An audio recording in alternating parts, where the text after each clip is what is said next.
அன்பான சகோதர சகோதரிகளே, ஹென்றி மார்ட்டின் 1781ஆம் ஆண்டு இங்கிலாந்தில் பிறந்தார். சிறந்த கல்வி பெற்றார். கேம்பிரிட்ஜ் பல்கலைக்கழகத்தில் மிகுந்த சிறப்புடன் படித்து பிரகாசமான எதிர்காலம் அவருக்காக காத்திருந்தது. புகழும் பணமும் பாதுகாப்பான வாழ்க்கையும் அவருக்கு கிடைக்கக்கூடியவை. ஆனால் அவரது இதயத்தில் ஒரு பெரிய கேள்வி எழுந்தது. இந்த வாழ்க்கை முழுவதும் என்னை பற்றியே இருக்க வேண்டுமா, அல்லது தேவனுடைய ராஜ்யத்திற்காக இருக்க வேண்டுமா? வில்லியம் கேரி போன்ற மிஷனரிகளின் சாட்சியால் அவர் உந்தப்பட்டார். 1806ஆம் ஆண்டு எல்லா வசதிகளையும் விட்டு இந்தியாவிற்கு மிஷனரியாக வந்தார். அந்த காலத்தில் பயணம் ஒரு தியாகம். இந்தியாவில் வந்த பிறகு வெப்பமான காலநிலை, உடல் பலவீனம், தனிமை, எதிர்ப்பு, பல சிரமங்களை சந்தித்தார்.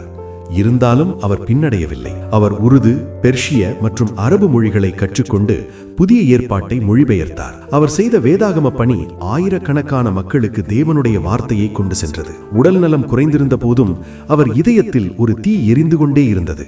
தேவனுக்காக முழுமையாக அர்ப்பணிக்கப்படும் வாழ்க்கையை எனக்கு தாரும் என்று ஜெபிப்போம் என்று தீர்மானம். வெறும் 31 வயதில் அவர் மறைந்தார். உலக அளவில் பார்த்தால் அது ஒரு குறுகிய வாழ்க்கை, ஆனால் தேவனுடைய பார்வையில் அது ஒரு நிறைவான வாழ்க்கை. ஹென்றி மார்ட்டின் வாழ்க்கை நமக்கு என்ன சொல்லுகிறது? வசதியை விட அழைப்பை தேர்ந்தெடு.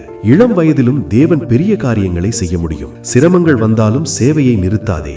தேவனுக்காக எரியும் இதயத்தை வைத்திரு. மத்தேயு 6வது வசனம் 33. முதலில் தேவனுடைய ராஜ்யத்தையும் அவரது நீதியையும் தேடுங்கள். மார்ட்டின் இந்த வசனத்தை வாழ்ந்து காட்டினார். இன்று நமக்கு கேள்வி: நாம் வெறும் வாழ்வதற்காக வாழ்கிறோமா, அல்லது தேவனுடைய திட்டத்தை நிறைவேற்றுவதற்காக வாழ்கிறோமா? கர்த்தாவே, உமக்காக முழுமையாக அர்ப்பணிக்கப்படும் வாழ்க்கையை எனக்கு தாரும் என்று ஜெபிப்போம். ஆமேன். அன்பானவர்களே, கிறிஸ்துவின் அன்பை இந்தியாவில் விதைக்க காரணமாயிருந்த இவர்களுடைய வாழ்க்கையை மற்றவர்களும் அறிந்து கொள்ள உங்கள் நண்பர்களுக்கும் குடும்பத்தினர்களுக்கும் இதை அனுப்பி வையுங்கள். கர்த்தர் உங்களை ஆசீர்வதிப்பாராக.